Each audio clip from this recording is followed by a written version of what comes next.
আমাদের এনটিপিসি নবীনগর টাউনশিপে আমরা সব বাঙালিরা মিলে একটা গ্রুপ আছে, তার নাম হলো আমরা বাঙালি। আমরা বাঙালির তরফ থেকে সেই দিন রবীন্দ্র জয়ন্তী পালন করা হয়েছিল। রবীন্দ্র জয়ন্তী উপলক্ষে আমি অ্যাঙ্কারিং করছি আর গান গাইছি। আমরা কবিগুরুর ১৬৫তম জন্মদিন পালন করতে সমবেত হয়েছি।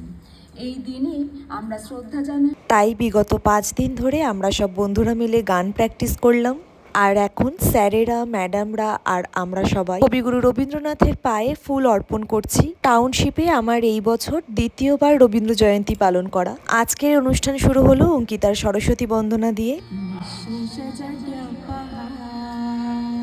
তারপর আমাদের গ্রুপের সবার সমবেত সঙ্গীত।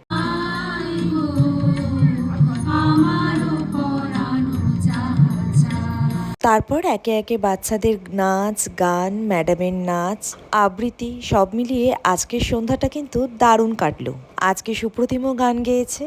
নিভৃতে যতনে আমার নামটি লেখো তোমার মনের মন্দিরে।